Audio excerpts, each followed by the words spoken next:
It's Tuesday on Your View. Welcome to the show. I am Morayo Afolabi Brown. As always, I have the ladies with me. Get in the building. Morayo, pretty in pink. Yes, we're all in pink today. We're popping. Ladies in pink today. How you doing? And we didn't plan it though. No. Yeah, our spirit is just jelly. Great minds. Pink day. That's what they say about great minds. How you doing, YK? So I had a very active weekend. Oh, nice. On Friday, I went for the debanch dinner. Yes, yeah. And none of you were there. I was very upset not to see any of you. I forgot. Except for Amaka. I forgot. Amaka, I wish. I still know they pass on by. I they pass again. No. That was how I was in those days. So now, whole day don't knock. You had to stop you? On Saturday, it was Obiajilu's husband's dinner birthday. Oh, I ate, and I did like 5 kilometers the next day. Because I even ate cake and ice cream. Imagine cake and ice cream. Me, I made sure I didn't eat anything from Sunday, yesterday. This chips I ate this one is my first car because I had to find a way to remove all that excess fat from my body. Excess. You know, they were serving some fish, this thing. I ate like sushi. 10. No, the fish balls. Oh, yes. Happy birthday, Mr. Ugbo. Happy and then on Sunday, Ashake was at the shrine. Oh, nice. With Central C. They came to do videos. And then today, the band. Live at the shrine. Free. Oh. Hey. What time, YK? It's from 7. 7 p.m. Okay. So I can't miss it. I go do my work, run home, change, come back. Oh, don't worry, we'll be there. What's the dress code for that one? It's rock now. You put your canvas. Don't go and overdress you. Amaka is coming again. Yeah. I'm going to be there also. And how many people I'm coming with. How you doing, Nima? I'm fine. No. So I couldn't show up at the Banjis event. I really wanted to come because I offended Idris, who did everything to get us IV. But I don't go out during these first 10 days of Eid, the preparation to Eid Leya. I'm fasting. Yes, what day again? On Sunday. Sunday? Yes. Oh, my Lord. I'm in my Holy Spirit right now. You can find trouble, I'll be looking at you. That's why Zibiri has been getting away with all the trouble. So it's Sunday, because Monday is public holiday and we're having concert at Shrine again, father and son. Monday, Tuesday should be public holiday. The government. I need holiday. Our holiday is only 1 day. 3 days. No, Ilea is 3 days actually. So you can slaughter between Sunday, Monday. Love Tuesday. Nigeria. So since we have Sunday, which is the weekend, we are entitled to our 2 days. So Monday and Tuesday. Yeah, so. Oh, I can't wait. We don't know yet. Let's wait for the government to tell us. How you doing, Mariam Longe? I'm doing fine. Really, I'm doing Love amazing. the pink combo. I love the shoes. Like really popping today. Thank you.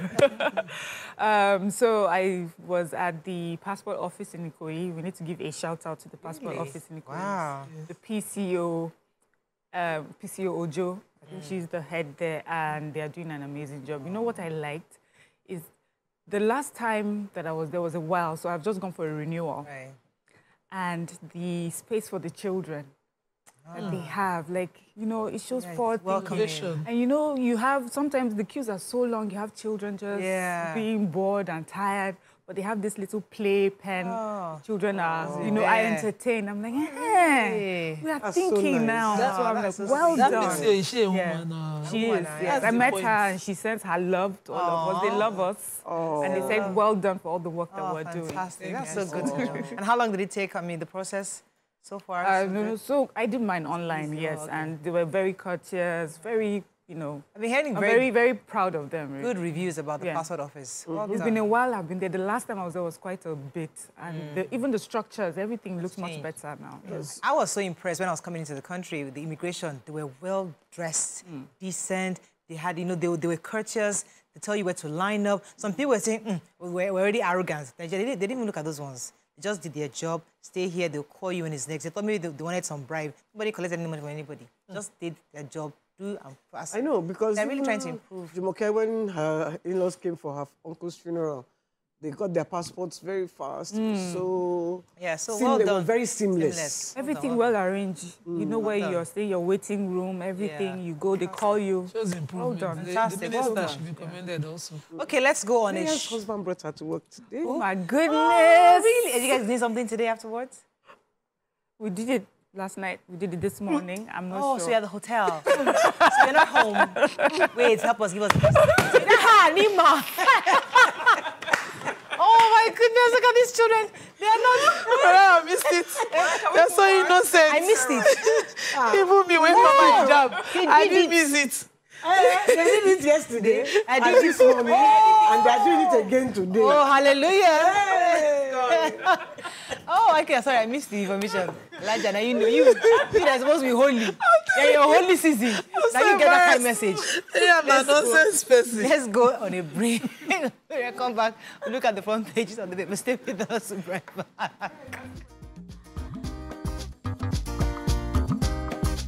Stay tuned. Your View will be right back. Okay, we're going to start with the nation. Southwest governors go into massive food production. Rivers G27 lawmakers remain PDP members. Court rules. Argungu replaces Arashe as PSC chair. Eagles World Cup qualification shaky. Alleged 423 billion naira fraud. EFCC raises team to probe El Rufai and others. Nigeria conducive for business, Edwin tells multinationals. And Sirika's in-law failed to execute 2.8 billion naira contract, ex-director tells court. Okay, which story? I have the major headline. And Southwest governors had their meeting hosted by the governor of Lagos State yesterday, Governor Babajide Sanwo-Olu, where they unanimously just gave him chairman of the forum in replacement for late Governor Akeredolu, who held the position quite honorably when he was alive. And then in that meeting, they also, one of the key things they discussed was food security, where they immediately directed all their commissioners of agriculture of all southwestern states to begin to meet and work up a template that would ensure collaboration based on the state's comparative advantage. So I'm looking and expecting Osun and, Oyo to increase production of food because, those are the strength areas in the southwest. They also, like I said earlier, voted and appointed Governor Babajide Sanwo-Olu as the next governor. In that meeting also, they commended the federal government for what they are doing on food security. And then they went on to talk about some decayed roads in the geopolitical zone. I love that the first one was the Lagos-Songota to Abeokuta road. That road is a death trap. The Ibadan to Ilesha Expressway, the Akure to Ado-Ekiti highway, the Ibadan-Oyo-Ogbomosho to Ilorin highway, and all the governors that attended agreed that these are areas that they would like the federal government to intervene. Yeah. Most of them are federal roads. Okay.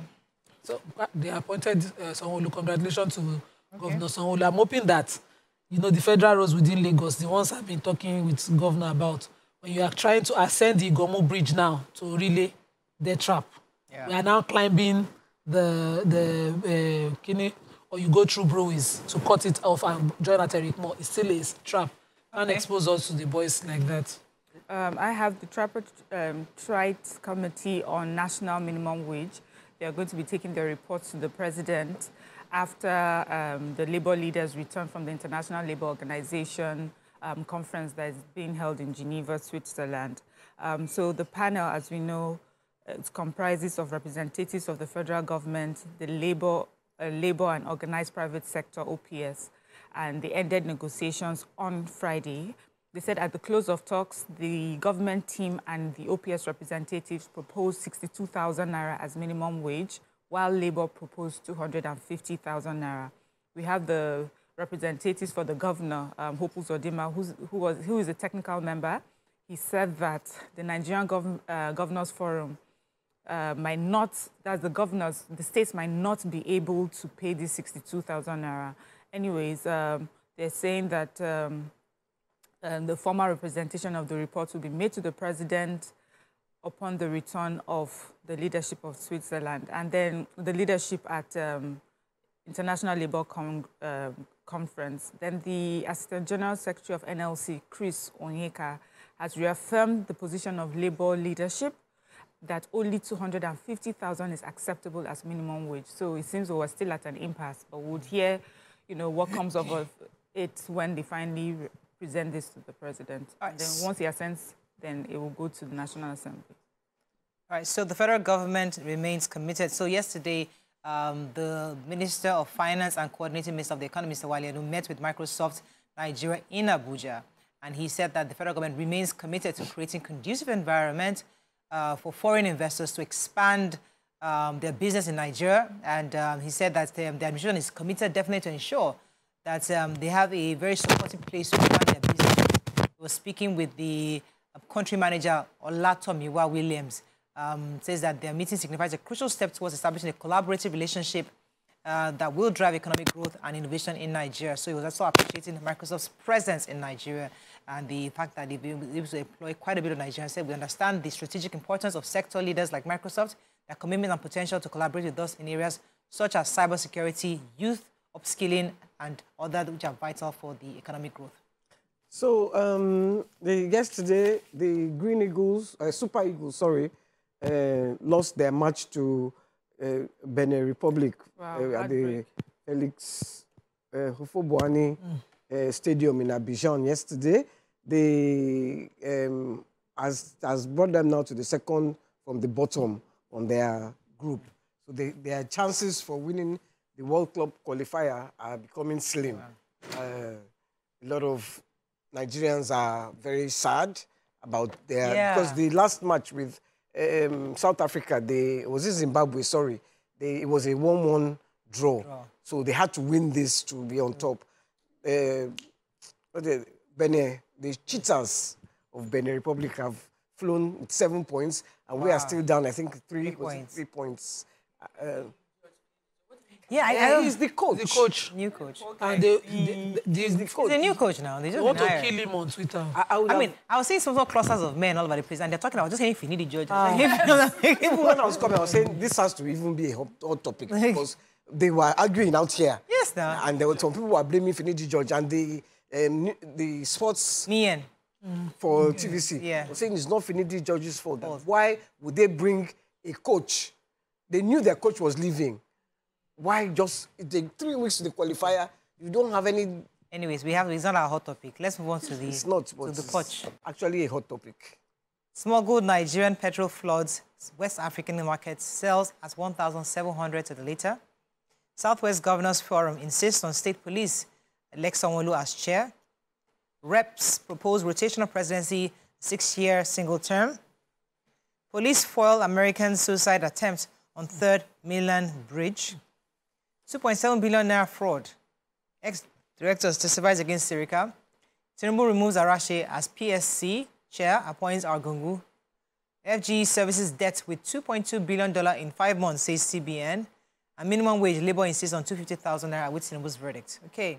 So, major headline, the Nigerian customs boss was addressing press yesterday and he mentioned that our fuel, where we they suffer the manage here, since subsidy was removed, and started selling ridiculously in West African countries from as high as 1,450 to 1,700 per litre across our border countries. And Nigerians are the ones in the business of smuggling the fuel across the border. And they are partnering with the Office of the NSA to curb this.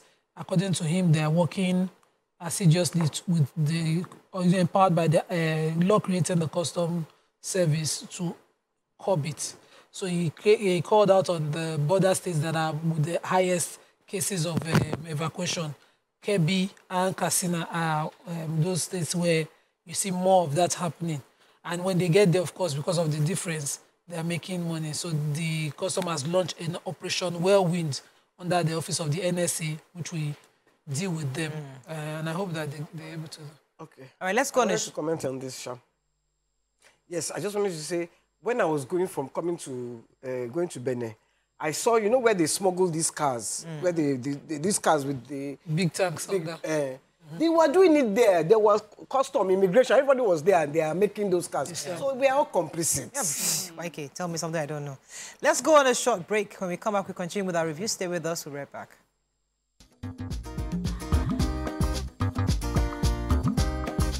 Stay tuned. Your View will be right back.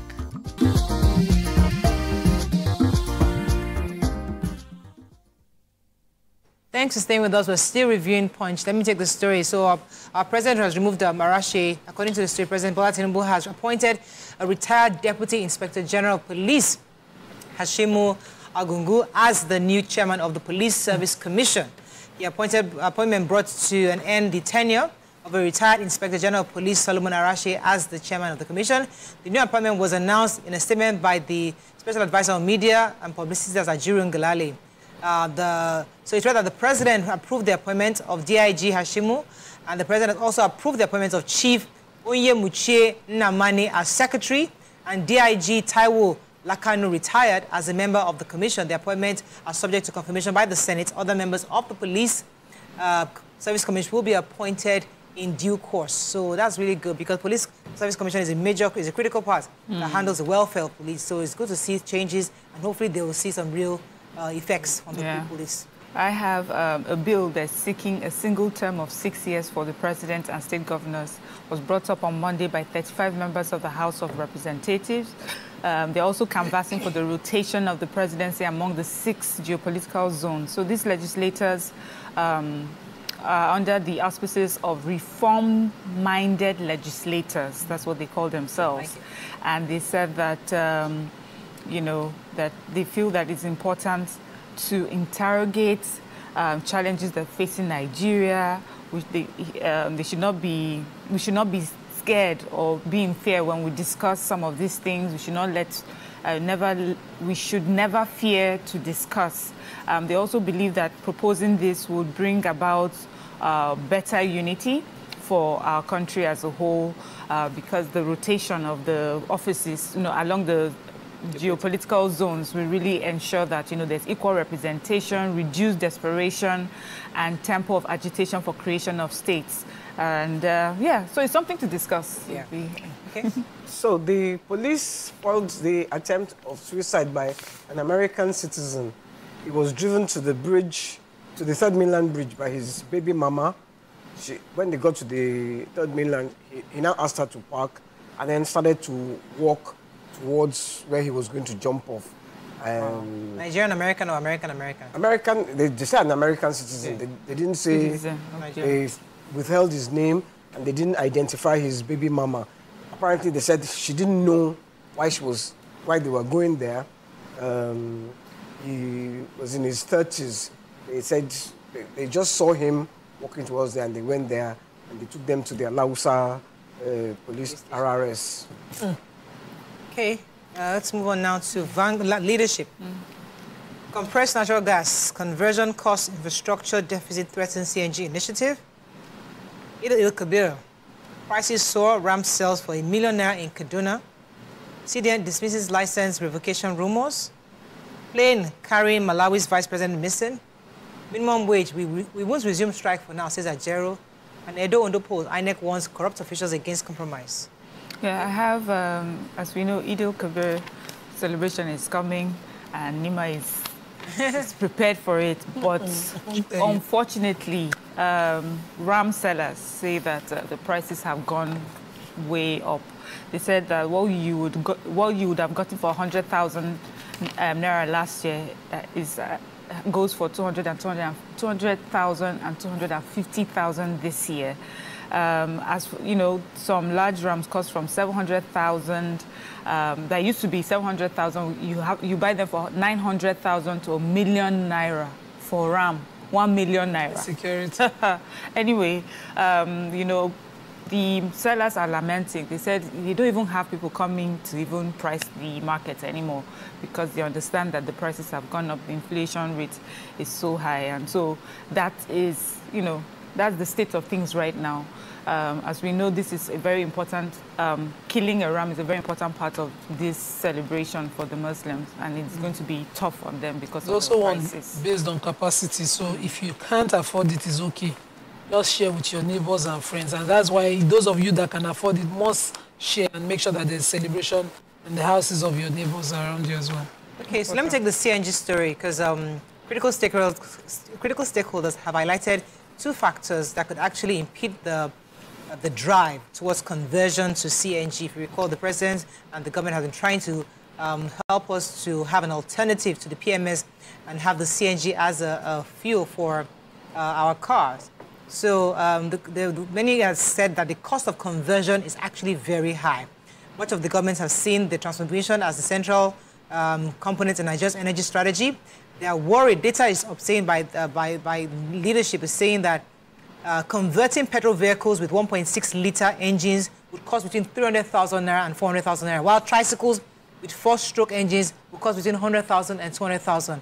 Lorries and vans may cost as much as 1.8 million naira, while 4-stroke petrol generator engines will cost 90,000 naira. So these are some of the factors that might impede the conversion of citizens of their cars to CNG option, but we'll see how that goes. In the long run, it will be worth it. Yeah, in the long run, short term will be expensive, but in the long run, Vanguard, 10th National Assembly, 24 senators have no bill in 1 year.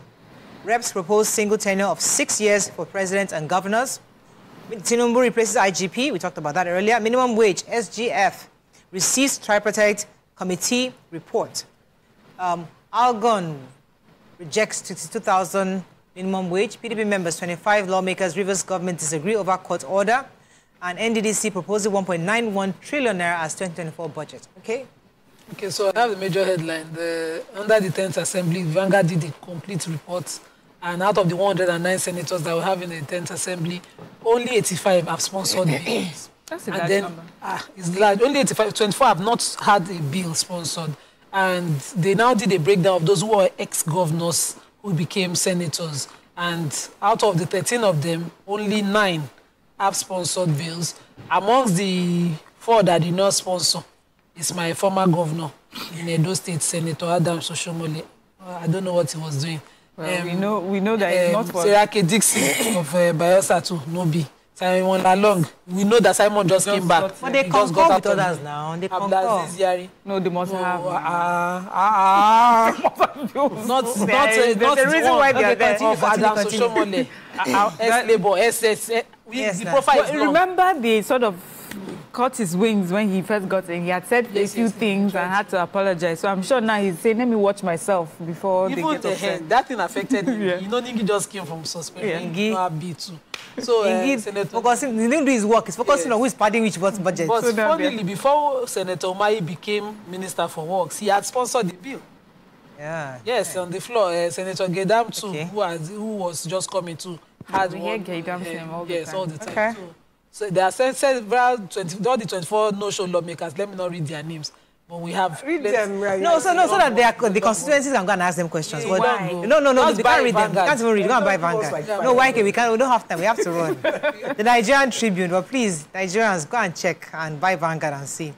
The Nigerian Tribune, 35 reps seek rotational presidency, single tenure of 6 years. Southwest governors restate support for state police. Founder Stanbic IBTC at Edo Peterside retires after 35 years of service. Liquidity, bane of power sector, says Finance Minister. Attorney General disagrees with court ruling on 26 Rivers Assembly members. Labour never contemplated 100,000 naira wage, let alone 62, says NLC. FG states LGs are 1.1 trillion naira May revenue. And Tinubu removes Arashe as Police Service Commission.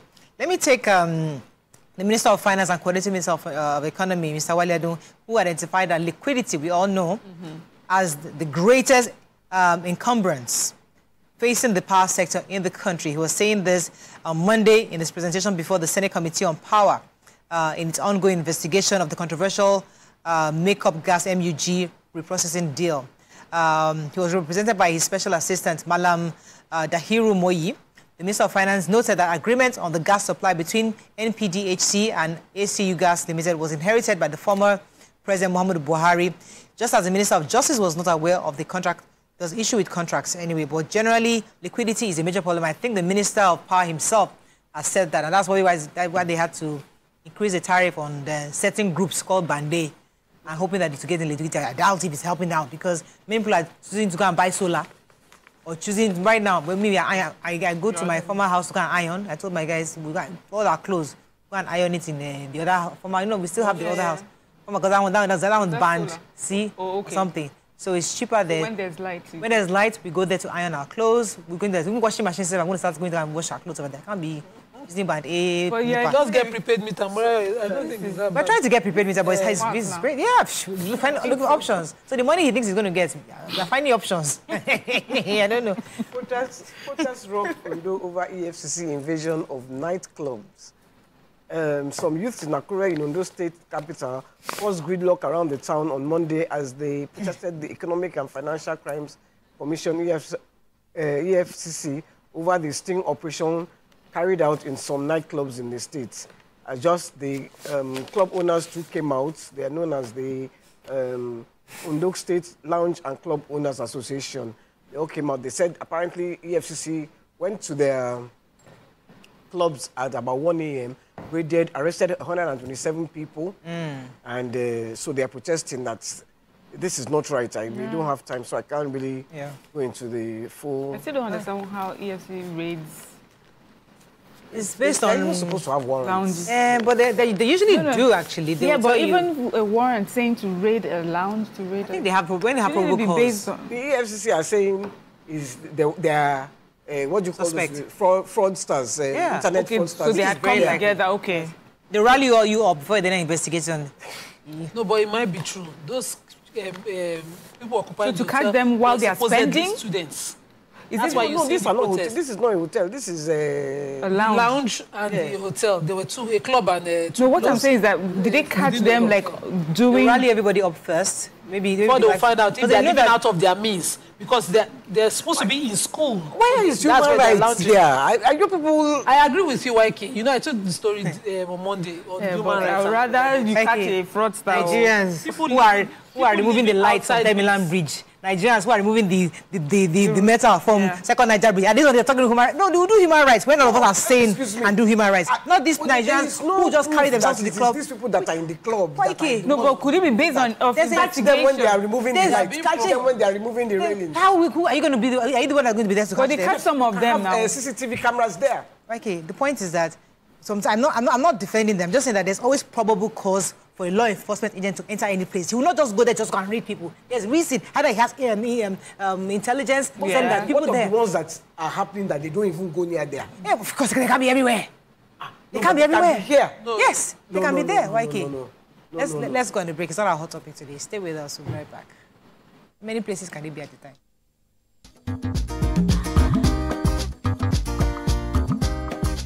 Stay tuned. Your View will be right back.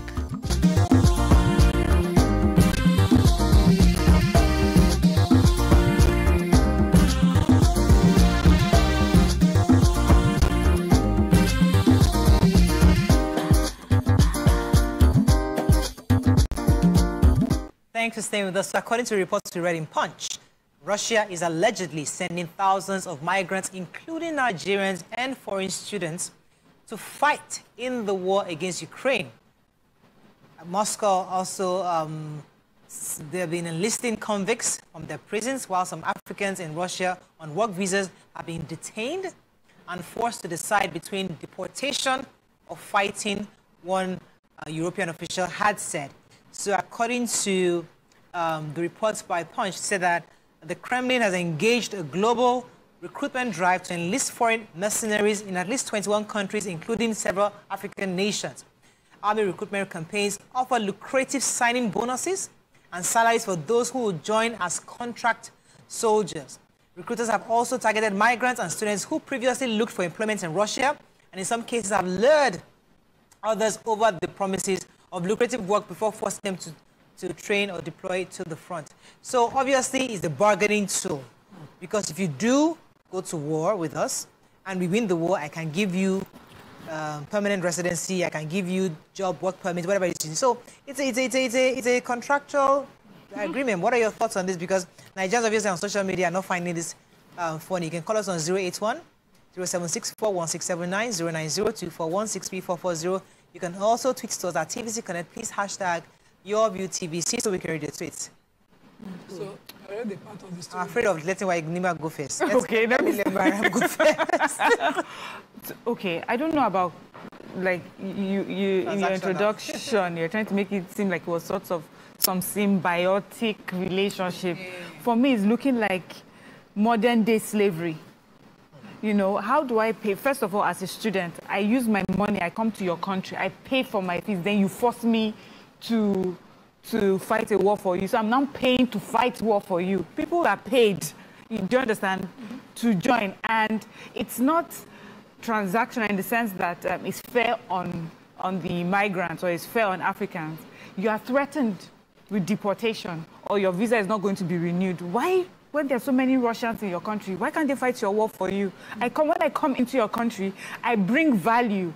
When I come to work in your country, I come with my skills. So I'm giving you value. Why are you then forcing me, to fight wars for you? And the very interesting thing about it is that the migrants that they put together, they said the troops suffer especially high casualty rates. So they're not trained to be soldiers. They're not trained to fight in wars. You know that. So you use them like a human guard, a human shield, so that by the time they finish them, your own people will be getting ready for retaliation. And I think that this is such an important issue that government needs to look into. Nigerians should also not be so desperate as to want to live in Russia for, exactly what do we get from Russia, please? Like, what are the things that we get from Russia? The corruption is as high as here in Nigeria, if not, if not worse.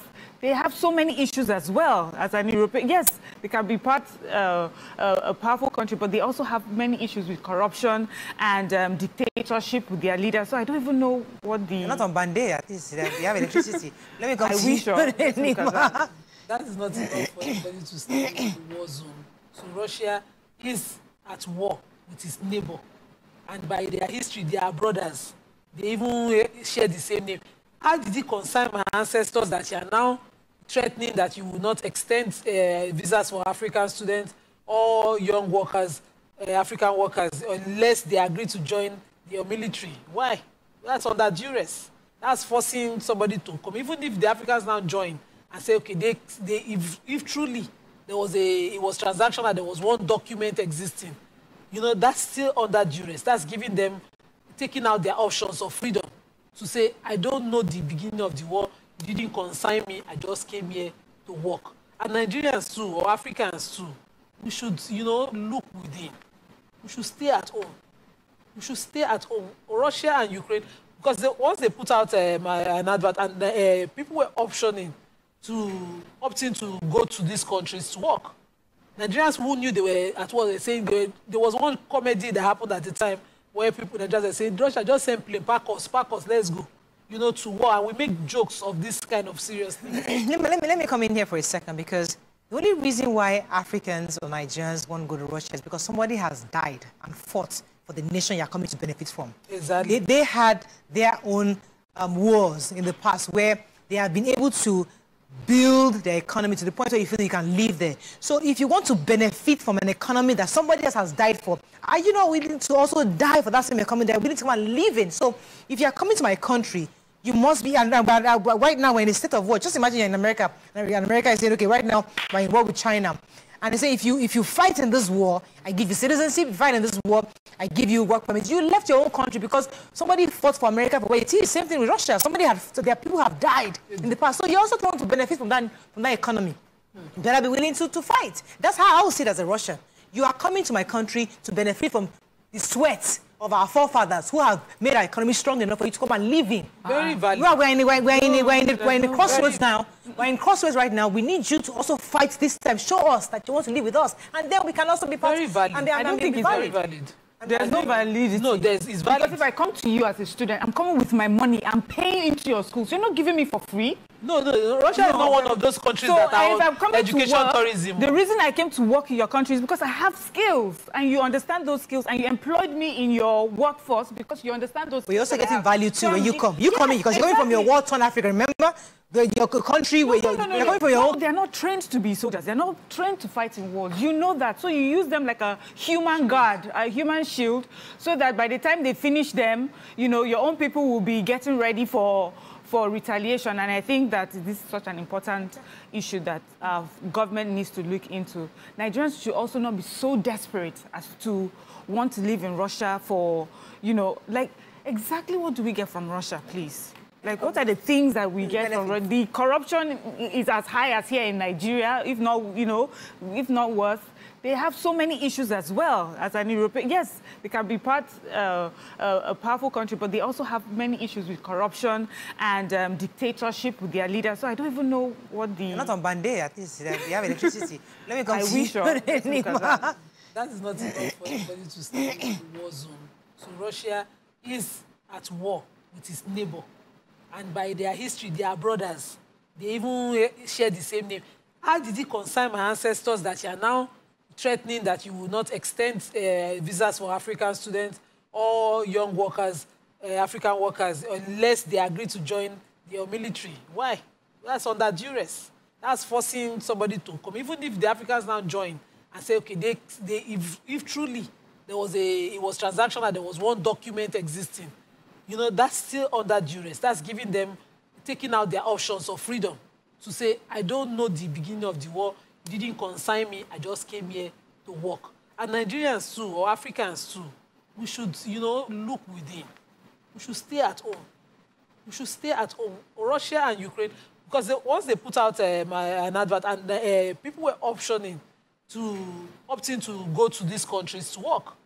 Nigerians who knew they were at war, they were saying there was one comedy that happened at the time where Nigerians were saying, Russia, just send plane, pack us, let's go, you know, to war. And we make jokes of this kind of serious thing. let me come in here for a second, because the only reason why Africans or Nigerians won't go to Russia is because somebody has died and fought for the nation you're coming to benefit from. Exactly. They had their own wars in the past where they have been able to build their economy to the point where you feel you can live there. So if you want to benefit from an economy that somebody else has died for, are you not willing to also die for that same economy that you're willing to come and live in? So if you're coming to my country, you must be, and right now we're in a state of war. Just imagine you're in America, and America is saying, okay, right now we're in war with China. And they say, if you fight in this war, I give you citizenship. If you fight in this war, I give you work permits. You left your own country because somebody fought for America for where it is. Same thing with Russia. Their people have died in the past. So you also want to benefit from that economy. You better be willing to fight. That's how I would see it as a Russian. You are coming to my country to benefit from the sweat of our forefathers who have made our economy strong enough for you to come and live in. Very valid. We're in a crossroads now. We're in crossroads right now. We need you to also fight this time. Show us that you want to live with us. And then we can also be part very valid. I don't think it's very valid. There's no validity. No, it's valid. Because if I come to you as a student, I'm coming with my money. I'm paying into your schools. You're not giving me for free. No, Russia is not one of those countries that are on education tourism. The reason I came to work in your country is because I have skills, and you understand those skills, and you employed me in your workforce because you understand those skills. But you're also getting value too when you come. You come in because you're coming from your war-torn Africa. Remember? Your country where you're coming from your own country. Not everybody that is leaving Africa is living because there's war going on or there's hunger going on. Sometimes we go for just bigger opportunities. Absolutely. But I am paying to be there. When I work in your country, I'm giving value. You must need my value for you to want to employ me. Are there no Russians? Why are you employing me? Do you understand? So that is one. Then for the ones you're talking of America, people have fought the war. If I am an American citizen, I have naturalized as an American citizen, and I want to fight your war, I will, as an American citizen. But you will not dangle, and it's not like you're even offering me on the stands of, do this for us so we can do this. You're saying, if you don't do this, we will deport you. If you don't do this, we will not renew your visa. That is bullying. I don't know. I understand. Yeah, I just wanted to go to, well, you won't even like my own angle, because my own angle is government. If government made our country conducive, we will stop going there. Let us start looking inwards and making it a situation where we want to stay here, and we stop going and disgracing ourselves up and down, forcing us to go and fight war. Let us make Nigeria where everybody wants to be. Because, see, the way we jackpot now, you jackpot to Ukraine, Russia, where I just are not even... Russia, when you go to, I can even hear London, America, France, only Ukraine, Kosovo, Croatia, come on! What has happened to Nigerians? We have lost our pride for wanting to be in Nigeria. North Korea, South Korea, or the Korea. Some of them are in North Korea. There is nowhere you go in this world. You go to Alaska, you will meet Nigerians there. And it's because it is not conducive. This economy, this society is not conducive. EFCC can come to your house anytime without warrant and carry you. They will say because you're an internet fraudster. I don't agree. You have not, excuse me, you have not made my country where we want to be. I remember a time, the first time I went to England, when I got to the visa place, it was just, you enter, you sit down with the person, no queue, no nothing, they interview you, and you go. They called my office to see if I was working there, and they gave me my visa. No, before then, sir, it was just, if as a Commonwealth citizen you could go and come back, now go to they even take your money and they don't give you visa. Yes. Yes, they're making a lot of money to fight for you. 4.3 million They are euros looking a lot. was made from cancelled Schengen visas. I hear you. I get your passion. We all have the same passion. But you see, governance is a two-way street. You can't expect, you always think that somebody will just enter governance and just fix the whole problem. No. We also, as a people, that person, that internet fraudster is also messing up our own image internationally because in fact, when foreign families have been deprived of their life savings because that child who is in that room, that EFCC is coming to come and raid their room, they have stripped the whole family of their life savings. So there's two-way streets. I hear you.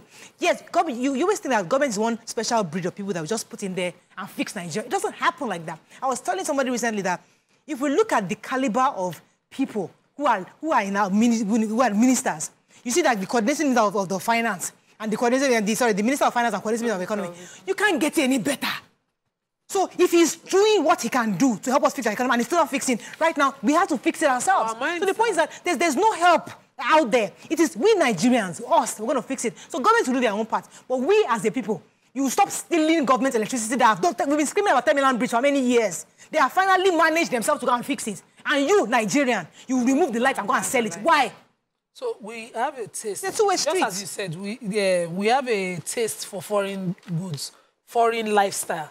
Anything out of this country, let me just say, I come back. I just landed, you know. I just went to Russia. I kept Kivia and all of this. And, you know, you greet your people. There are schools in Nigeria here, but would rather. What are those special skills that, you know, when you learn in Russia, when you come back to Nigeria, you put them to use and they'll change the country? What exactly is it?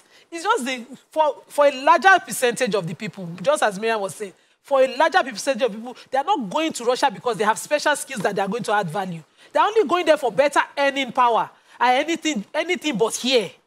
You go there, you take up the worst jobs in Russia and you say they should not offer you, they should not dangle deportation in your face. You don't even have a house. Nigerians are sleeping on the streets abroad. They would rather. The other day, they opened the videos of Nigerians camping on the field in Canada. But they would rather. Schengen visa, 4.3 million euros a year of cancelled visas that they made and that they didn't refund. And Nigerians still look at it as an option.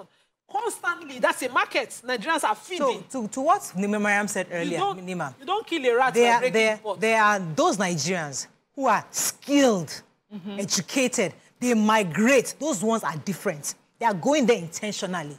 There are those like the ones you just described. They have no plans. They only just, let me get a visa and jackpot. Those ones, you've come here. We don't even, the papers are not even recognized you. We are saying for me not to deport you, because I should legally deport you. No, I'm not going to deport you. I will give you an option. Fight in the war. And then if you fight and we win, I will not become. So it's an option. So it's not the educated ones who are coming for fight. If you work with a multinational who sought your service, you are unlikely to fall under the category of people they will dangle. That multinational would have gotten your visa for you to stay, to work with them. They will get your housing, they will provide for you. Exactly. But when you jackpot and you pass Poland with your now we are meeting ourselves halfway. We are hitting cross the lagoon, what's the Mediterranean, and you find your way to go and be camping on the roadside. You are the one they will dangle that. They will dangle in front of you. Let me take this call from Francis calling from Akwa Ibom. Good morning, Francis. You're live. Good morning. Good morning, sir. Miriam, thank you very much for what you have said. If I have entered Russia or I have entered any country and you're now dangling whatever you're dangling, if I say I don't want to, I didn't go there by what we call the jackpot syndrome. Even if I jackpot, you approve my visa to enter there. I have a target and that is what I'm going for. I think, anyway, on a very light note now, I have to say the person who can explain this thing for us to really understand in a language that even Russians will understand is Honorable Patrick Obayago. If he says this, if he explains this, people will understand better. We have Boko Haram fight here. Why don't we pack foreigners, dangle before them and send them to that place? It is not because we don't know what we are doing there. A lot of the Igbos, Hausas, every tribe are in different countries. Going to other countries is not a crime. When you go there purposely because you want to add value then nobody should tell you, if you don't do this, then we will send you back. When I was coming, you did not tell me that is one of the criteria. Please, let us not, because our country is like this, we also join the people to say we are bad. Nigeria is not bad. Aliko Dangote, who is the richest man in Africa, is making it in Nigeria. So let us do what we have to do and keep our pride and not allow people to use us anyhow. Exactly. Let's not be cheap labor. It's when you're cheap labor, even in our country here, there's a way you carry yourself. Foreigners come here and abuse Nigerians as cheap labor. We rush to those countries. We get to Sudan, we're abused. We get to Morocco. The African countries like ourselves, we're abused. We're constantly trying to find our way dishonorably to anybody's country. Why are we squatting? Why are we, grouped up in a room somewhere in Sudan? We cannot live a dignified life. And you think that is an option? Yeah. If travel not go back home. Yeah. You see, find a way. Sorry, Miriam. You see, when I'm talking about the conduciveness of our society, I'm not blaming this present government only. I'm not blaming finance minister or CBN. I'm not. I don't even know them. What I'm trying to say is that successive governments have led to what has become Nigeria of today, where everybody thinks that life outside Nigeria is better than life inside Nigeria. Yeah. So we're all conditioned to now believing that there is no hope here. The hope is on the outside. So what you have is millions of Nigerians living outside Nigeria. Yeah. Yeah. So that's what I was going to say, that I have, when you first made the point, like I have agreed with her, but the other half, which is Nigerians are leaving bad Nigeria to go to even as bad countries or worse countries. So it's not about how bad our country then is. It's about our mindset, where we think no matter what, as long as we are outside the shores of Nigeria, then it's better than Nigeria. But we have seen time and time again that it is not necessarily true. Every country has its issues. Every country has its problems. And their own people have a mindset where, it is that they work better for their country. They will do what they need to do so that their country will be better. And they are willing to even use Africans to get the job done. So why don't we also start working on our mindset and our sense of patriotism, that we would, that we understand this is our problem. And the only people who can solve it is us. No traveling abroad or going anywhere will make it, will make it different. It's just like when you're in your house. There are some people, no matter where they come from. I used to say this, about some people that I know. No matter what humble backgrounds that they come from, there's just this pride about, about where they are from. And then you have some people who will complain about everything going on in their lives. And you go to their house, they are living better than you, and you're wondering, why are you so upset about it? So that is how it is with Nigerians. We complain so much of our country. We don't see the good that we have. And then we go there, they are now treating us as slaves and asking you, dangling renewal of visa. Renewal of visa. We have to wrap up, but I think I still understand. I'm putting myself in the position of a Russian. They are losing 1,200 persons per day. They decided to go. That we are not you that you will not come to my country to come and eat my burger, to come and use my electricity, to come and drink my water. You will not join us with the No. Mariah, do you know why I disagree with you? Yes. Americans, don't they go there? It's racism. You've just seen the black. It's not just black. It's the black person that you saw. Not only okay, black, that's the word I'm looking at. It's my people. They've called even their prison. They're prisoners. Yeah. They're people now. So they are putting you in the same. Would they ask Americans? Yes. So I wanted to say something. Okay. Let me tell you where I fault government. You know that if you go to England, one naira, $1 is about 1,500 naira, whatever it is. If you go to England or America, you cannot eat with $1 or £1. You cannot, under any circumstances, buy any food for £1. You are on your own if you have £1. But in Nigeria, if you have 1.5, you will eat, you will be belly full. Let us start to sell that. What's government doing? Start to sell that no matter, see, go with £1. You can't eat anything in England or America. Go with 1,500 naira to any Yabuka. You will eat something. Okay. On that note, we have to wrap up. Let's start there. We get to start selling your country. So I think in a nutshell, obviously, we must have, I like what you use, the patriotism. You must also, if you're going to relocate or migrate, let's be for the right reasons. Don't go there to enslave. You're going there because you want economic prosperity for yourself, not necessarily because you want to jackpot, which is just to escape, just leave. That's what the right. Okay, let's go on a short break. When we come back, We bring in our first guest. Stay with us. We'll be right back.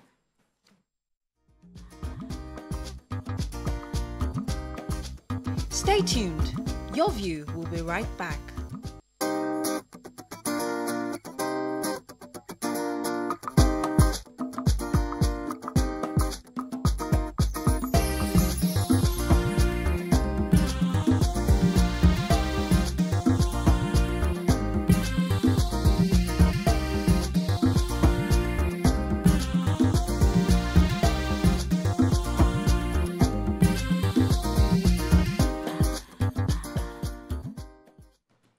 Thanks for staying with us. So June, the month of June, is Men's Mental Health Awareness Month. We didn't even know that. And not too many people are aware. Countless times in our society, men suffer in silence and are told to man up or toughen up, keep their head down and suppress their emotions, that it's okay not to be okay and still be a man. According to reports, 1.6 million men have tried, 525,000 men have died. Those are numbers very, very, every single year that we lose to suicide. They've tried to, about over 1 million tried to commit suicide. Join us now on the show is Abiodun Okuntola, a mental health advocate and executive director, Mental Aware Nigeria Initiative.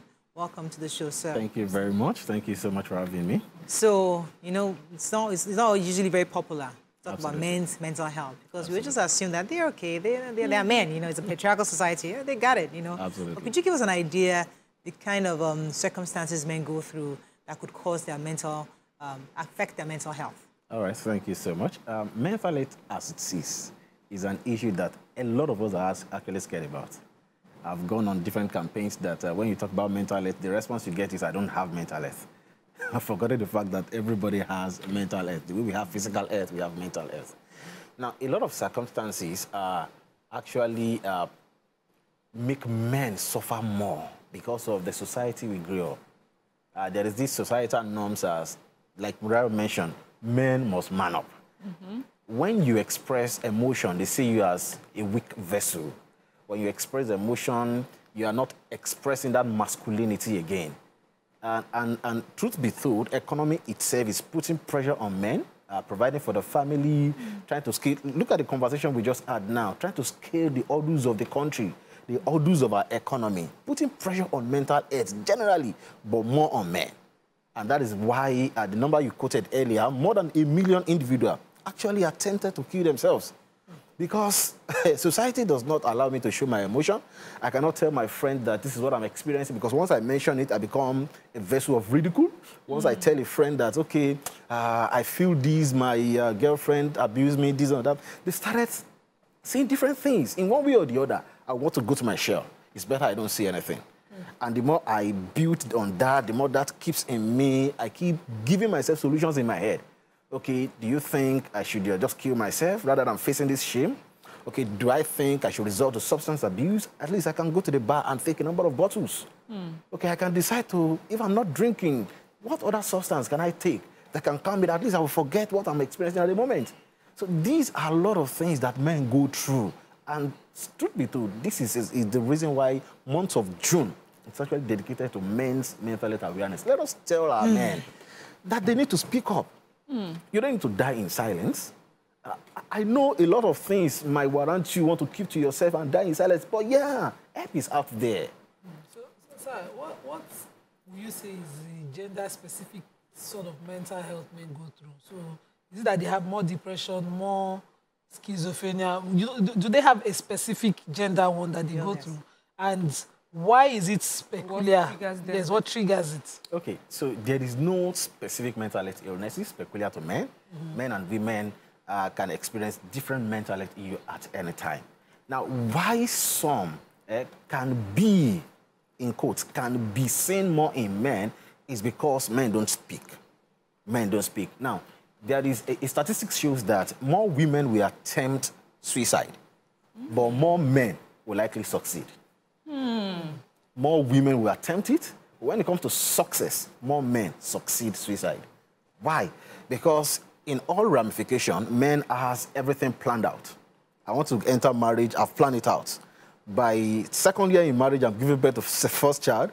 The third year in marriage, I'm buying this. Third year, everything has been specific, more strategic. So when they are planning killing themselves, they strategically plan everything. And trust me, high rate of success in men. So there is no mental health illness that is peculiar to men. Men and women experience mental health illnesses at different times. So you mentioned men have to learn to speak up. Absolutely. So with women, you know, in families, you know, gatherings, we have places where we can go and speak. Absolutely. So my question is now for the other men who may not be in this situation. Do they provide, are there places that a man can go and have conversation and speak up without being shamed? And why is it so hard for men to come together to empower each other that way? Okay, so let me start from the second one. Why is it so difficult for men to empower themselves? Because of what the society has placed on men. It is very, very difficult for us to come out and say, guys, let's talk about our mental health. Because once I'm the one leading that conversation, other men are seeing me that as a weak individual. So it has actually covered and protected me from coming out and say, let's talk about it. And there are different places men can sort help. For instance, my organization, in fact, we have made it so simple for men to speak out. You don't need to see the person you are talking to. You don't need to see your counselor. You don't need to see eyeball to eyeball. We have developed a particular app that all you need to is to chat on WhatsApp. As if you're just doing your normal conversation with your friend. You're chatting and you're getting the necessary help that you need. Some months ago, I ran a campaign that focused on men alone. Men can dial a number. Once they dial the number, somebody picks it up from the office and attends to their case pro bono. So there are a lot of places. I can start mentioning. There are a lot of organizations that are ready to help men. There's a school of thought that says that the kind of men we're raising these days are somewhat like sissies. They don't have the manly temperaments that we grew up seeing our fathers, you know. You know, we hear of stories like Daniel, David in the Bible, Abraham, Moses, all those men. They are men's men, you know, who are carrying the children of Israel. Yeah. You know, so, and you're thinking that's the picture you have of a man. Absolutely. And when you see your husband, your father, that's the picture you have. But today's men are also, mental health, you know, society, the economy. And people are thinking, when we talk about mental health issues with men, are we demasculating, what's the word I'm looking for? Emasculating them? Are we making them weaker? In the regard, it's just a school of thought I wanted to just address because people feel that as much as it's great to address their mental health issues, but we also don't want a man not to be a man. Absolutely. We want them to be man as men are supposed to be because they're the one leading us. And if they now start crying on mental issues, all of us are crying together. Absolutely. All right, so let me start by saying that this school of thought you mentioned is what landed us where we are now. Men must toughen up. Men must be a man. That masculinity must actually show at all times. That is the reason why we are where we are. That is why we have high rate of individuals attempting suicide every now and then. That is why we have high number of men. Maybe it's a different problem, not that issue. No, that's actually it. That's actually it. So we are not saying we want to, we don't want men to be masculine again. What we are saying is, yes, you have an issue. Talk about the issue. Just the way I have a cancer, and I can go to hospital and seek help, and I can be a man again, even despite the cancer. Same as you have mental health illness. Speak about it, seek help, get the necessary help. Then you are still a man. It doesn't make you less of who you are. It doesn't make you less of what you want to be. It only helps you to go through that situation you are at that very point in time. So what role does drugs play in this? Because driving around Lagos alone is the men you see on the streets on the sun. I know the clear game. You know, a lot of this abuse and substance abuse that you see.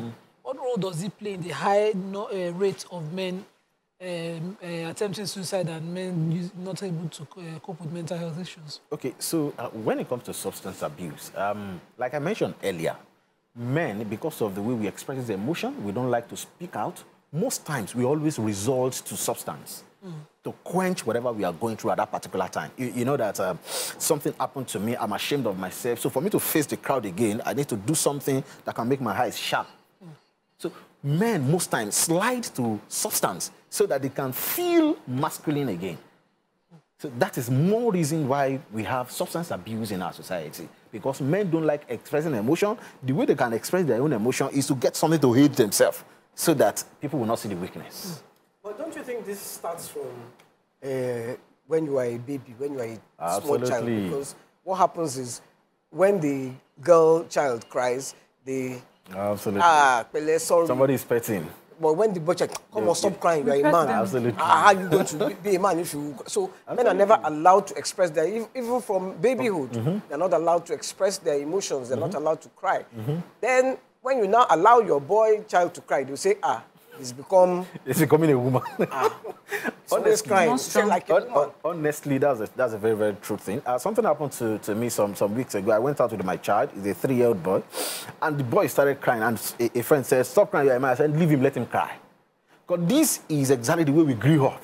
Leave him, don't cry, you are a man, don't cry. It's counterproductive for a man who's told to cry when he wants to. And he grows up crying at every problem he faces, instead of, facing it. Because there's a part that, a man plays in life. Yes. Manning up, defending. Absolutely. You're providing. Absolutely. And if you are raising your boy to cry, he can't cry into adulthood. Is that not a problem in itself? Okay, the crying is not crying at everything. Crying at a specific thing. You know that sometimes you just feel like crying because of some things you are going through. And when you finish crying, you feel good. And you face it. So the crying is not that you cry at all things that happens to you. Cry at a specific that's why I'm saying this now. Because I think because it makes sense, because even the girls that are allowed to cry, that does not mean that we are crying up and down. We just understand that we can express our emotions. But I would like to know, because men are so insular and they keep everything to themselves, are there things that I can notice, maybe in a partner or a friend, that can help me realize that they may be going through a problem and then provide my support? Absolutely. A lot of things that you can notice. When you've seen a change in a pattern, probably I'm your friend, I go out at this particular period of time, you've known that by me. And suddenly I stopped going out. I like hanging out with friends. I stopped hanging out with friends. I love this particular kind of meal. I stopped taking it. I started withdrawing from the society, started withdrawing from friends and family. That tells you that something is wrong with me. So there are a lot of things we can easily identify. I stopped talking to friends. I stopped doing what I enjoyed. Men enjoy football. And suddenly I stopped watching football. You do everything manly possible to make me watch. I did not watch. Then somebody tells us that there is a problem somewhere. Well, what is the kind of support I'll give? I saw one meme this morning. It says, sometimes our issues are just financial issues. Don't sit me down and be giving me 8 hours of advice. And with men, I feel that most of their triggers is financial. Yeah. And in this present economy, everywhere, everything is tough. And I don't have the money to give you. What other ways can I help someone who has a financial problem? Present economy, everybody is mental. Okay. So in such scenario, of course, you don't have funds to offer.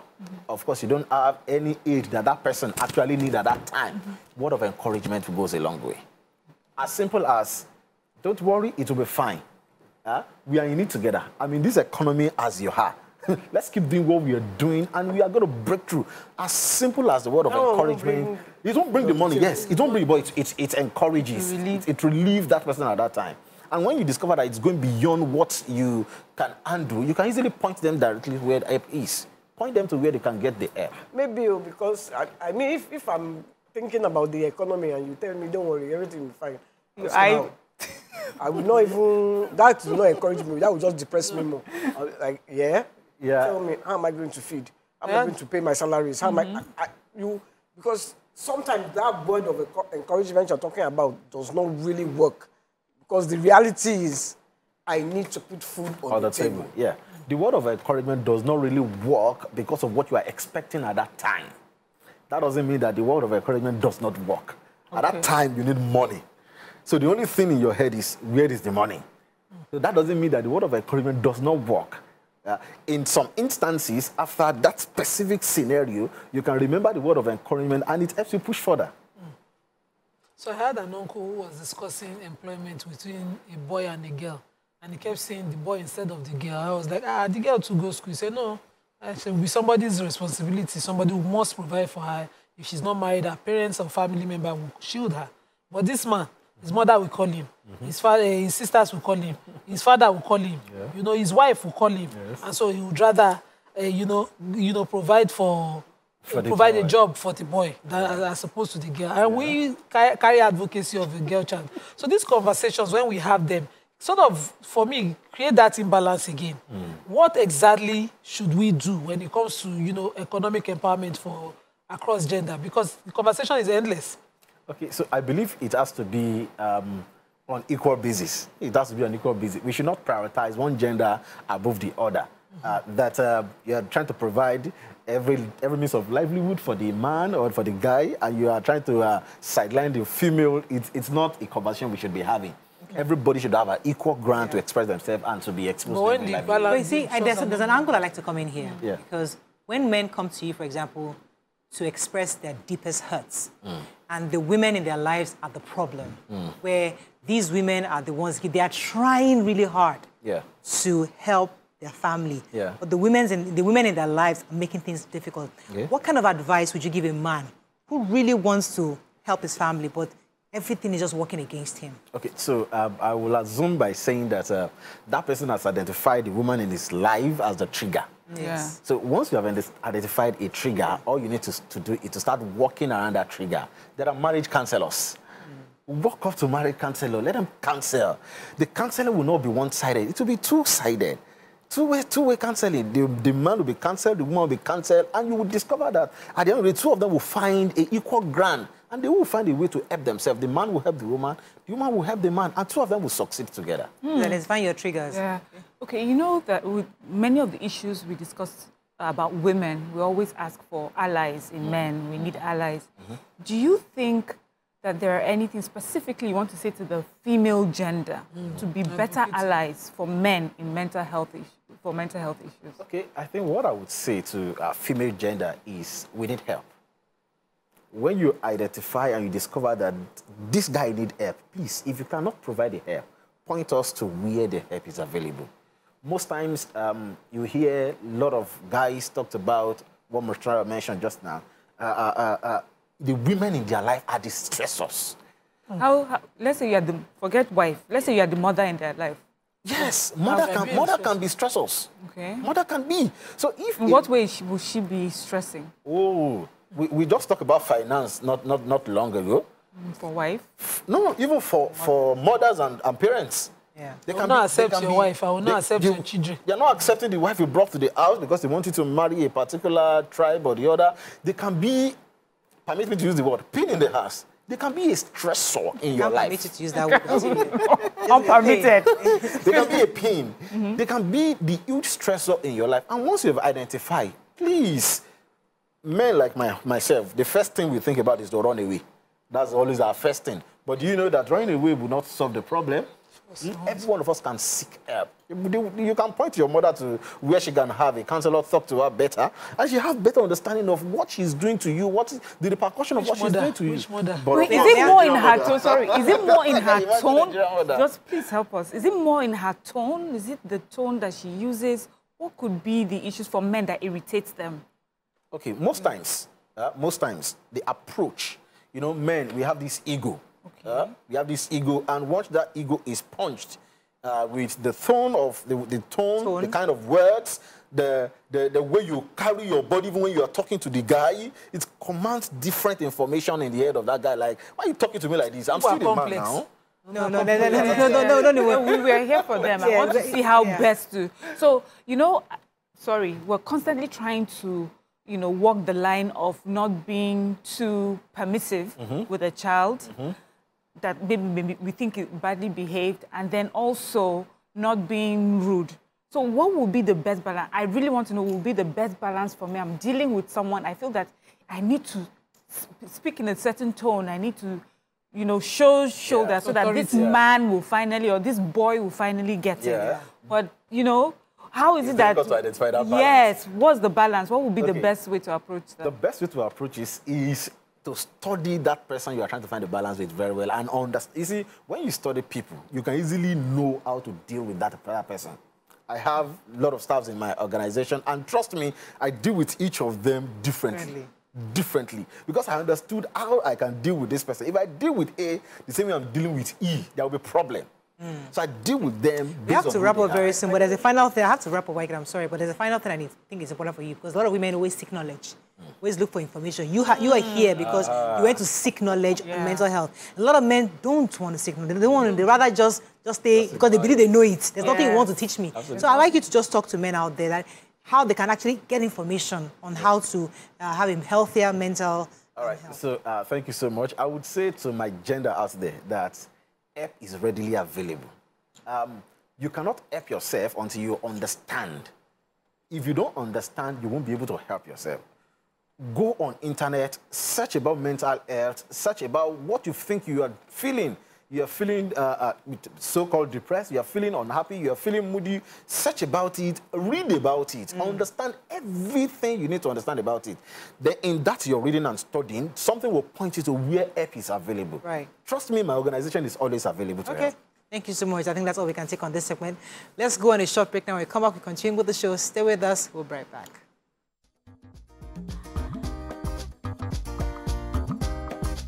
Stay tuned. Your View will be right back.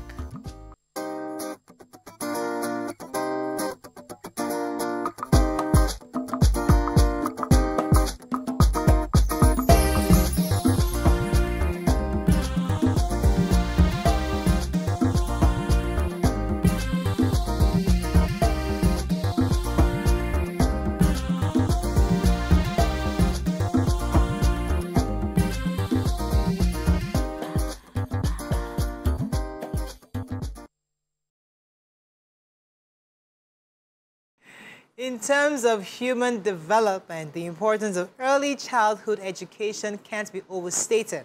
A child's early years are the foundation of his or her future development, providing a strong base for lifelong learning and learning abilities, including cognitive and social development. Welcome. We're going to be talking right now about the importance of early education in the life of a child. We're speaking to us right now is a business expert columnist and speaker, Caroline Popola. Welcome to the show, madam. Thank you so much. Thank you so much for having me. It's lovely to be here. I can't see you guys, though. But it's fine. Great. Fantastic. So thank you so much for having me. I wish I could see you guys, but last year I came on. I saw you guys when I came to the studio, and I took pictures with you guys, and I'm like, yes, I can't wait to come back here. Look at it. So thank you. We're glad to have you back. All right, so let's talk about early childhood education. You know, there's always that issue of the importance of it because many families have different views. Some believe that children shouldn't start school until maybe 3 years old. Others believe that children can go to school from the moment they are born, you know, from creche. So there's always that conversation of when is the best time. What in your work with early childhood development, could you give us an idea of the best time to start childhood education? Every family is different. Thank you so much. That's a lovely question. Family is different. Obviously, my parents, I was born in the UK or grew up in Nigeria for a little while to the age of 16 and came back here. And I guess the culture, if we're taking the culture into account, the culture we have in Africa, you know, obviously it takes a village to raise a child, and that's brilliant. However,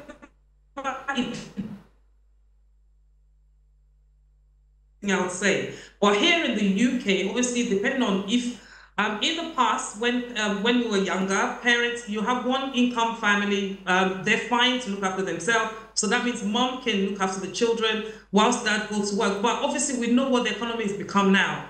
Both families have to go to work, which means the children have to go to a space like a creche, a nursery, preschool, or whatever it is. So they start here from the age of 3 months. We have parents that will start exactly dead on 3 months. And if you allow them, they start later, earlier, if possible. But the most important thing is the fact that it's so crucial for a child's development, regardless of what age they start. This is what forms the adult. It's what they've done. I mean, research has shown that what we've done to a child between the 3 months or 5 months or whatever to age 5 is what forms the adult. You know, the emotional intelligence, the social intelligence, and so on. It's really important. I listened to the conversation you had just now with the gentleman. When we talk about, obviously, men cry or don't cry, or you can have where parents decide you want girls to play with dolls and boys to play with cars. This is where there's that collaboration of girls doing what boys can do, and we don't feel there's no gender biasness, and you feel like, oh, you can do better, or somebody else is better than you, and you feel inferior, or someone's superior. These are the things school do. These are the things parents do. These are the things we need the community, the government to know and to help us bring the children up together. Right. So early years, definitely, there's no set age. However, it's important that before the age of 5, whatever you put into that child is what really brings out that adulthood. What would you say this childhood education should look like? Because for some of us, we see some really young children, barely, in their toddler years, being asked to recite some, figures. And is that what you're talking about? But if it's not, what do you think is the ideal sort of education for, a child at that age? Thank you so much. Honestly, it brings so much tears. Even just you asking that question brings a lot of tears, because I feel for those children. There's a lot of learning that can be done. For example, what we've been taught is there's 7 areas of learning, which again, it's knowing the child's interest and teaching them along their interest. And they still know their numbers, their colors, and their calculations and all of that. But there is something called, if you develop a child too quickly, and the simple tasks, the simple social skills they don't have. You have lots of adults now that are in university, but they don't even know how to put together a simple conversation, or maybe a telephone interview or things like that, because they've not learned those soft skills.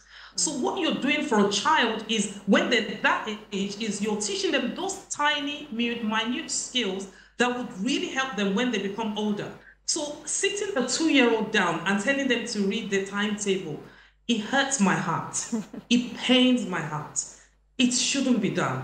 There was a video trending, and I posted on my social media recently, and it's where parents don't have an expectation, and the school don't have they haven't communicated with parents what value they had into your child or to your family.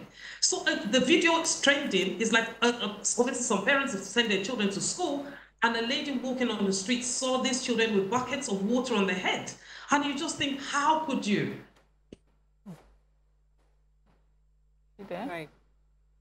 Sees fit to say, all right, go and fetch water. It's that about. So watching. So for me, it's those soft skills that you're teaching children from that early age that really grows them into that incredible adult. So it's not the fact that they must know their timetable from the age of 2. That pains my heart. We don't do that. Okay, so what exactly would you say should be done, as an option to, an alternative to, the jealousy? Because what you're explaining is, where kids just go to buy time and they're made to recite whatever the teacher is disposed to giving them per day. What options would you say they, should be in the curriculum to engage those kids, aside them just sleeping all day? I agree. They're learning in so many ways. And yes, I mean, I saw a video of children washing in a very good school in Nigeria, and they learning to wash the chairs and clean, that's good learning. It's good. We do things like that here. So it's where teachers themselves, where are teachers themselves mentally? Do they even understand the reason for what they're doing or the job they're doing? That's the first thing. Do we have quality assurance across all of our settings, across all of our schools? Because yes, there have to be funding, and I'll be lying if I really come on here and say I expect the government to put money in it. I expect the government to put money in it. There's no money in it. They're not putting money in it. Even here in the UK, they're not putting money in it. However, it doesn't mean money is everything. Yes, it's a start, and it would really encourage teachers to be better, but they will only be better because they know better. If we can put so much funding in it, but at the same time, if they haven't changed their mindset in what they're teaching the children and how children learn in school and outside of school, then it's back to square one. So I think you said jealousy, I haven't heard that thing in a very, very, very long time. This school can teach children is the teachers first.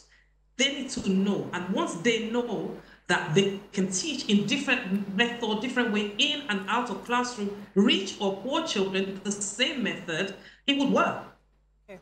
Right. So the jealousy, it wouldn't make any difference. Okay. Generally, it would not make any difference. Yeah, are you saying... It's teachers know what they're teaching, yeah. That trending video of the children carrying the concretes in the buckets, and the woman was challenging her. Are you saying it was okay for the children to carry the buckets? Definitely not. Because, I mean, can you imagine? I know we're all mature. My children my youngest is 16, but that's not what I've sent my children to school for. I'll give an example here. So, for example, we have TV screens, but we don't watch TV, because if you pay me £1,600 for your child to watch TV, that we tend to do. If it's not in our learning, in our lesson plan, to show the children for 10 minutes, maybe a story, my team will stop the learning. That goes to the parents every time. So they know that for 10 minutes, this is going to happen as lesson plan. Do the parents know what they're getting? Do the schools even know what they're giving to the children in terms of learning? All right, let me come in this angle, because, you know, I live in Nigeria, and I see different kinds of children and how we raise our kids. And there's something we have totally jettisoned, which is the local education, traditional indigenous education that children usually used to learn from home before even being exposed to Western education. You know, I always talk proudly that my husband always tells me that he never started speaking English until he entered GSS1. His entire life, he spoke Yoruba in the house, and even made him speak English much better. And even we've seen kids where they don't even start school because they want them to get the local training. In your view, as a child expert, child education, would you prefer a situation where, in Africa especially, we come back to that indigenous learning for children before they go to be exposed to Western education? Because sometimes when we grow up as adults, we lose identity. We don't really know who we are. All we know is foreign. So do you think if we want to fix Africa or help Nigeria, it could be better for us to begin to reconsider that mode of education? Do you think? Yeah. See, if I had my way and if I was ever asked to change policy, I would actually incorporate our local with the foreign. I would incorporate that nicely, because if you think I'm praying, I hope I haven't turned out too badly, because I was raised with that moral, that culture, and at the same time, I came and know better and did better.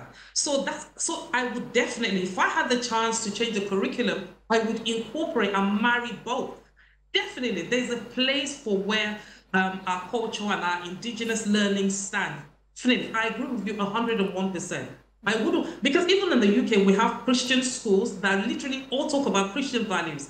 We have Muslim schools that all they do is talk about Muslim values. However, they incorporate the learning into these practices. And that's what we need to do. Right. We can have our culture and have our way of doing things, our Yorubas and stuff, and still incorporate early learning or early development into all of those curriculums. And it is possible. I would never say we should do away with one and take one. Never say that. There's a place for both of it, and it can be married together nicely. All right. Okay, so for me, beyond like cultural or religious, influences, there's something that's always bothered me. Like when we were growing up, you would wake up in the morning, you would do your chores, you have things to do, and then you go to school.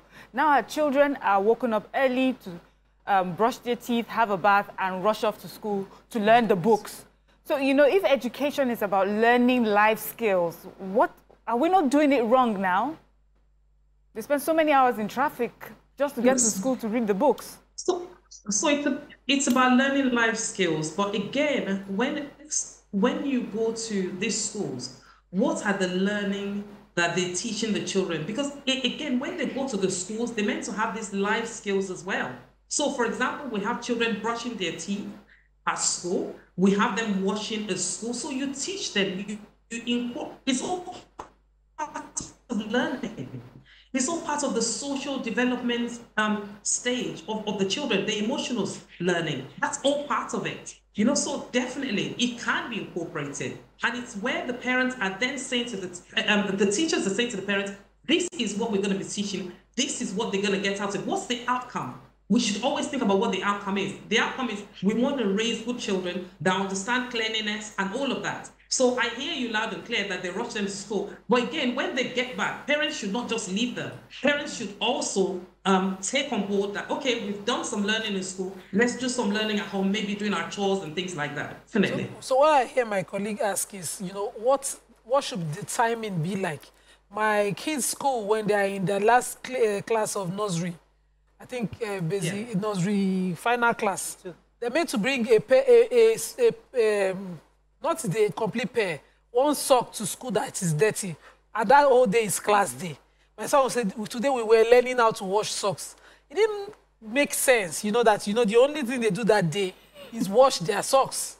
So the school will provide a bowl for each child, you know, socks, and they'll wash it. There's another day they bring a brand of toothpaste to school, and all they do at that last class is brush their teeth. You know, anytime, because we brush, and you see, and you insist that, you know, this one keeps the plaque away, you know, and they just keep repeating it in my ear. What exactly is the best stage for a child? What age? What class? You know, do they put this into, inculcate this into learning at school for them? They can start at any age, because with every age group, they have their learning skills and what they should learn at any age. And and every child is different. You understand? Every child is an individual as well. So what your first child would learn at maybe 6 months, your other child may learn at 4 months because they learn because they've watched somebody else do it. So again, but there's no set age of when they have to learn certain things. Well, the most important thing is that they actually have those skills.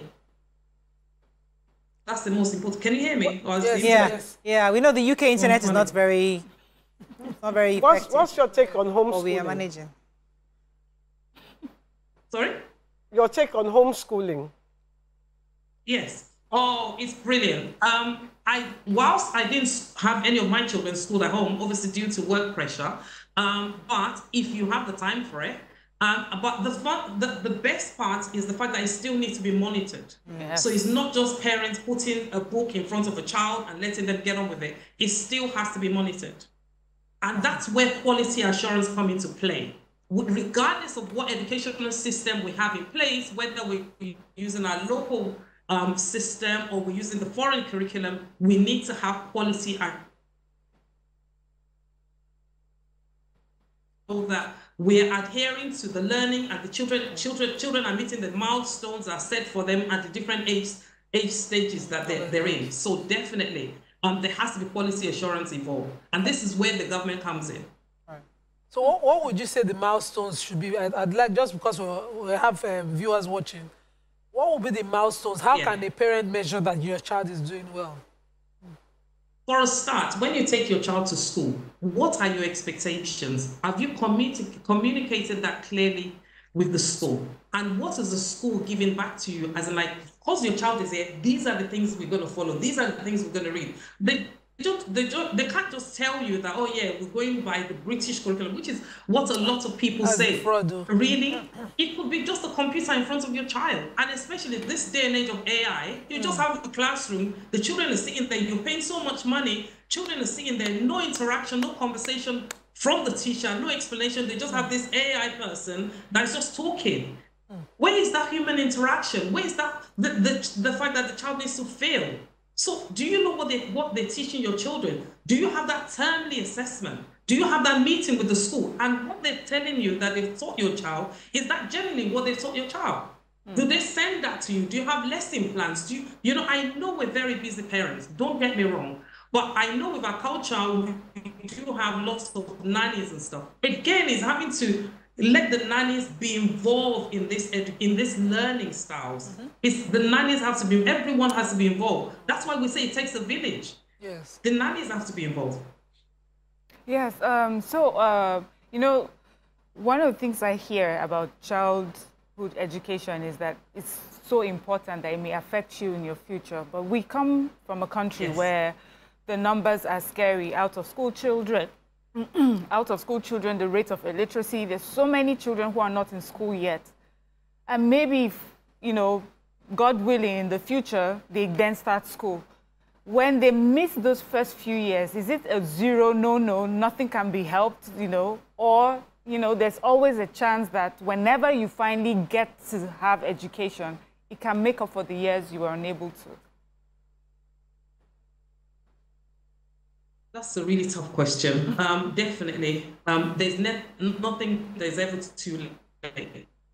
I mean, you have people that never start reading until they maybe get to secondary school, and all of a sudden something just clicks and they get it. But again, it's that thing, I think it was Nelson Mandela that said something along the line, the best thing you can ever give a child is education. You know, and that's what it's about. If we have the opportunity to start now, let's start. If we have the opportunity to start with the young ones, let's start. For the ones that are out of school, what are we doing about it? And this is where I feel collaboration, that word, we throw it about a lot, but do we generally practice it? So it's one thing, for example, this is our third year. We're coming in this third year to do stuff around education, early years, and so on in Nigeria. And we've pulled in other educators that are doing things so lowly by themselves. Originally, we've pulled them together because one, I don't know the culture of Nigeria as such in terms of what the people need. So it makes sense to collaborate together because one person can do how many, but two of you can do so many together. It's like taking a bucket to the sea and using a cup to try and fill up the sea. It's not going to work, but collaboratively. So we can see where the gaps are. What children are not in school? What can we do about it? How can we start? And it's not something that one person can do. But giving up is not an option. We can't give up. It is our country. We need to do better. And it's only when we know better we can do better. Okay. So there's something I've said that before and I'm saying it again. There's something I seriously regret about how I raised my kids is the language. You know, the early years of a child's life, I personally believe right now that the language of communication should have been my own dialect. And then later on, let the child develop whatever language they grow. Because Miriam had asked this question now, you know, at what point can you, should you have started with your local dialect? And at what point can you then inculcate whatever form of, you know, accepted curriculum the country is using into that child's life? Because when we push our kids, we think because they have to speak English in school, they will not pass until we teach them English from home. Yeah. If you notice, I'm laughing. That's because I'm guilty. I'm so guilty. And it's not for not wanting to. It's just one of those things that pass us by. Yes. But if you look at other cultures, like, I mean, I can talk for us here in the UK. If you look at other cultures like the Asians, for example, they start their children from age 0.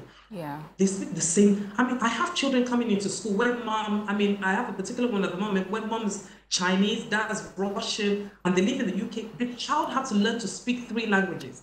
But guess what? That's the age in which they're like sponges. They soak it in so quickly so that we could. That's why it's so good if we have the opportunity to teach them languages. Definitely. Again, it's never too late. So we don't do regrets, right? Because you guys are positive ladies, you don't do regrets. So, I mean, my children will turn around now and say, Mom, it's your fault. You never taught us the language. And I guess, yes, you know, but if we have the opportunity to do it, let's do it. So even for our grandchildren, for those of us that are coming out to having grandchildren, yes, we should start it. There's nothing wrong, and there's no set age. It's even better for them. And the way the world is going, I mean, it's not even going to be enough for just one language anymore. We know it's not enough for just one language anymore. All right, definitely. I know. I was going through your CVs, rather impressive. You know, Oxford Business School. And you do some work. You have a foundation where you actually help businesses and even young children. Tell us a bit about your foundation, what you do. So in the UK, what we do is we help.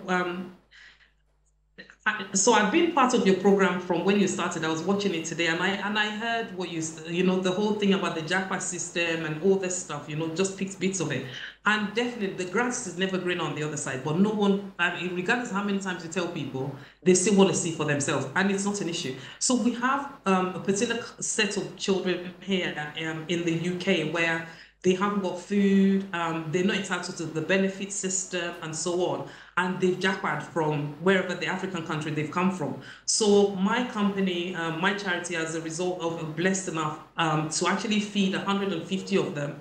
And some of them, as a result of us being very churchy, you know, the children have got pregnant. So you have 17-year-olds, 16-year-olds that are pregnant and had babies. So again, we have those ones, they have them housed, and we would just feed them. We just provide groceries and food for them. So that's one of the things we do in the UK here, and hopefully to do more. However, in Nigeria, we're blessed enough, again, to be able to send some children to school. And we don't just do the 1 year, we actually carry them along. So we've done the same children for 3 years and add on more children every year we come back to Nigeria. So we're pushing them along from nursery all the way to primary 6. And if God blessed us enough, as far as the education can go, as far as they want to go. So that's what we're doing at the moment. But again, it's knowing it's nobody's fault. No child ever decides, I want to be born into Caroline's home in the UK, or I want to go to Tosin's home in Nigeria. No child decides that. They don't have that choice. So it's where they find themselves. What are we doing as parents, as practitioners, as a community to help these children be better? Because at the end of the day, guys, it's going to be our fault as a community. Then what are we raising? Criminals later on in the year, prostitution later on in the year, and so many other things. So we need to start now. What is it? Where are we now? What can we do now? Rather than giving up, is let's start now. It's never too late to start.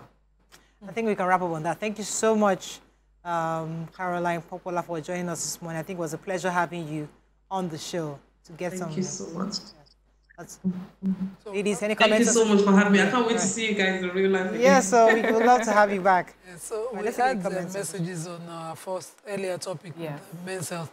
Ogumola Emmanuel said, compassion is often extended to women. We recognize their vulnerability and we seek to ease it. The stark truth is that men rarely receive same